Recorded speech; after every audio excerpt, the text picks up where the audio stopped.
Welcome back to Algebra 1 Honors. We are going to look at lesson 11-4, which is irrational square roots. Okay? And an irrational number is a number which cannot be written as a fraction a over b, where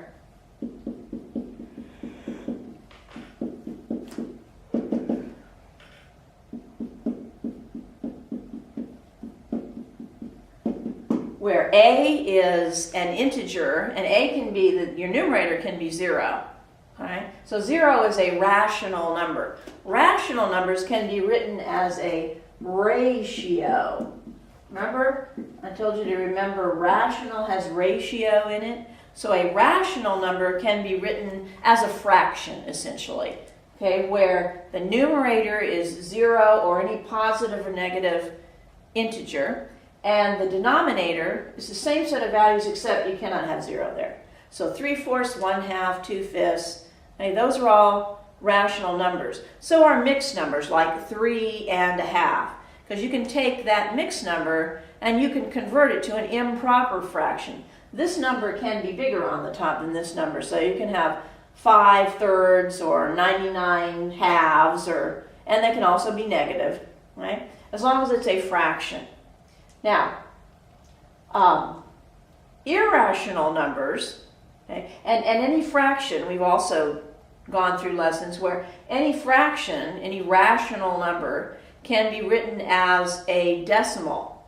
Okay, so and that was another lesson, to take a rational number like 3/4, for example, to write it as a decimal. You take the top number, put it in the box in the house, divide it by the bottom number. Okay, and we get the denominator. We get 7 here. Add a 0, and we're done. In this case, we get a terminating decimal. Okay? Now, we might also have a rational number that's a fraction, like 1/3, and to convert it to a decimal, we put the top number in the house again, bottom number outside, 3, keep adding our zeros, and we notice that we get 3 repeating, 3, 3, 3, 3, 3, 3. This is a non-terminating, but a repeating. It repeats exactly. And some of your rational numbers may have blocks that repeat, like 2, 5, 2, 5, 2, 5, or 1, 2, 3, 1, 2, 3, 1, 2, 3, but they repeat exactly. Okay? So, rational numbers can be written as fractions, okay, with integer numerators and denominators, no zeros here. And they can also be written as either a terminating ending, like this one, or a repeating decimal. Okay? Now, irrational numbers, on the other hand, irrational numbers do not have a fractional representation. Okay? You cannot write them as a fraction, their value, another name for their value as a fraction. They also do not have a terminating or a repeating decimal name. Okay? And they are things like the following. One of the classic numbers that you already know that is an irrational number is pi.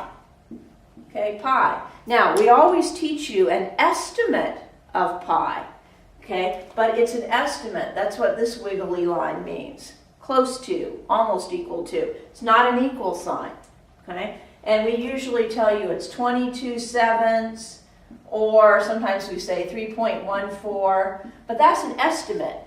Pi itself is an irrational number. So if we were to be honest in writing it, pi keeps going, 3.141599 something out here. Okay, and they actually make shirts. If you look online, you can find a shirt that says pi equals, and the decimal goes on and on and on, and it wraps around the back, and it keeps going. But the point is that the decimal representation for pi never stops, never terminates. So it does on the shirt, and it does in your calculator, but that's because it's an estimate. Right? It keeps going on and on and on and on and on. It never ends. And it never repeats. So you get 14159, and I forget the rest of it, but there's no block. There's no point at which it starts over and repeats. Okay, so irrational numbers, pi is one of them. You can make some up. Okay, you can make a decimal up that doesn't repeat and doesn't terminate, and humans are good at processing them. Like, what if we had this 1, and then 1, 2, and then 1, 2, 3, and then 1, 2, 3, 4, and 1, 2, 3, 4, 5, dot, dot, dot. Now, as humans, we can look at that and say, okay, the pattern here is 1, and then 1, 2, and then 1, 2, 3, and 1, 2, 3, 4. I'm adding another digit each time. So you could tell me what would come next, but this is an irrational number because the dot, dot, dot means it never finishes, it never stops, and it never repeats. Okay, because each time the next increment has one more digit added to it. So this is another example of an irrational number. Humans process them well. Computers do less well with this kind of a number. Okay? Now, some other irrational numbers that you're more commonly going to see are something like the square root of 2, the square root of 3, the opposite of the square root of 7. Okay? Now, the square root of 2, we can figure out what two integers, what two whole numbers that square root of 2 is going to be between. It's going to be between 1 and 2. Right? So this number right here, this value is going to be in here somewhere. Because if I take 1 times 1, I get 1, and that's too small. And if I take 2 times 2, I get 4, and that's too big. So the square root of 2 is in between 1 and 2 somewhere. We might guess that it'd be about maybe 1.5. Okay, well 1.5 times 1.5 over here is actually, let's see, 2.25. So that's a little bit too big. So our square root is actually a little bit less than 1.5. And I think usually what most books tell you to estimate is 1.414 something.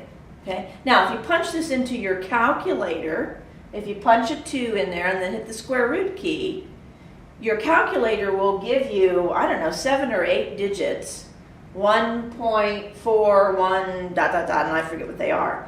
And then it'll stop. But your calculator is giving you an estimate. Okay? Your calculator is a finite device. It can only show you so many digits. And so, I don't know if it truncates, cuts it off, or it rounds it up. You could look at that and see. But it actually gives you an estimate of that number, because that number is an irrational number. Okay? It's not a terminating and it's not a repeating decimal.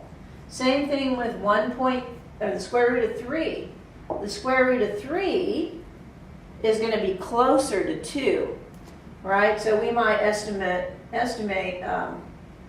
2.5, or I'm sorry, 1 point less than 2. It might be 1.7, let's say. Well, let's try. 1.7 times 1.7 is going to be 2.89. So that's pretty close. We then might say 1.8. Well, 1.8 times 1.8 is, let's see, 3.24. Okay, that's a little bit too big. Okay, so this one's a little bit closer.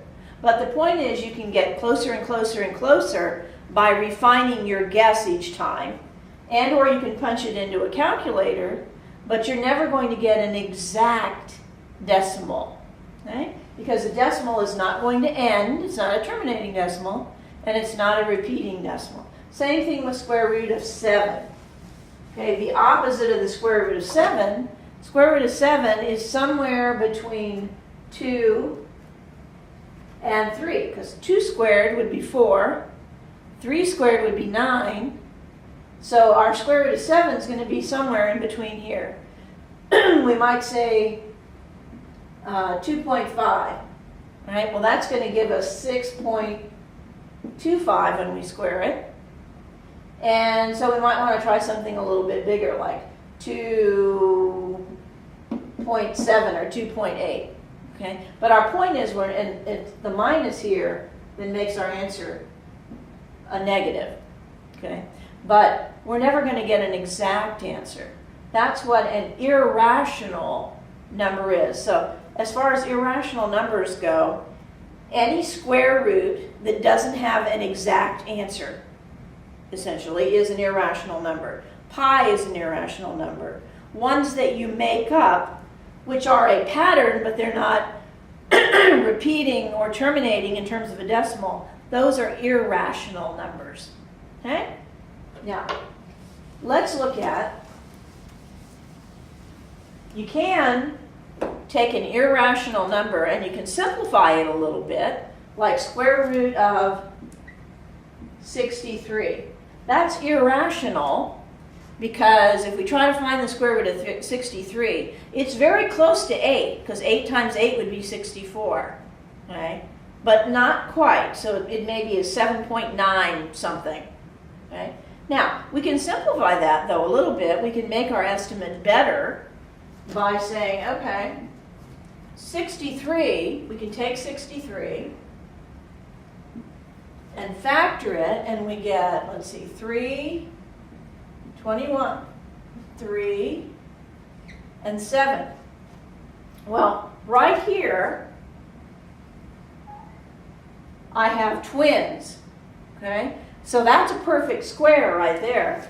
I can break 63 up into 9,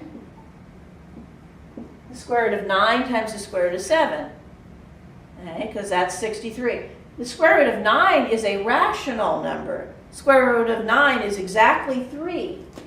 So this is 3, and then I still have my square root of 7, okay? But I can punch my square root of 7 into the calculator and then multiply that by 3 and get an answer.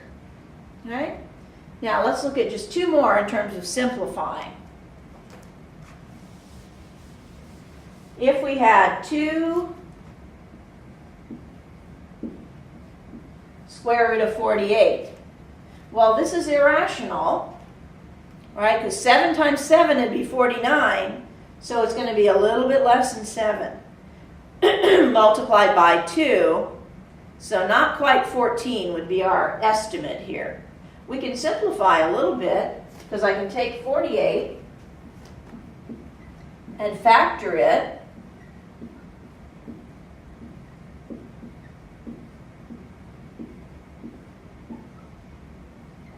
Okay, and I have two sets of twins here.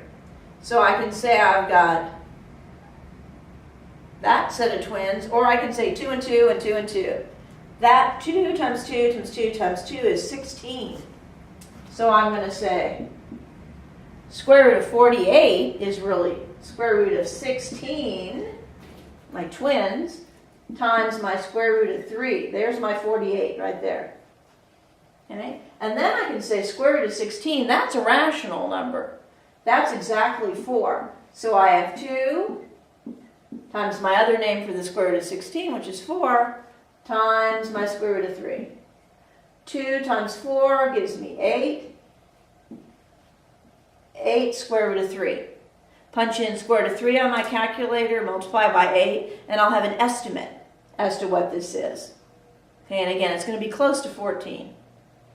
One more and then we're done. What if I had the square root of 864? Well, if I had that one, I'd punch it into my calculator, to be truthful. But let's see what it's close to. Let's see if we can simplify it a little bit. Take 864 and factor it. Let's see. Put a 2 in there. We get, what, 432. Put a 2, we get 216. Put a 2, we get 108. 8, put a 2, we get 54, and a 2, we get 27. No more 2s. Put a 3 in there, and we get 9, 3, 3, and now we're done. And let's see, I've got lots of twins here. Here's one set right here. So that's going to be 16. Here's another set right here. There's 9. And then I'm stuck with my 2 and my 3. So I can break this up into square root of 16, that's here, times the square root of 9, there's my twin 3's, times the square root of, what did I have left over? Let's see, that 3 and that 2 are not twins anywhere, so that means I have a 6 left over. Now then I have square root of 16 is 4, times the square root of 9 is 3, times my square root of 6. 4 times 3 gives me 12, square root of 6. So my answer, square root of 6, is going to be between 2 and 3, closer to 2, probably 2.5. So I have 2.5 times 12. It's going to be close to 30. Okay, is my estimate. I'd punch this into the calculator, multiply it by 12. And that's what there is to irrational numbers.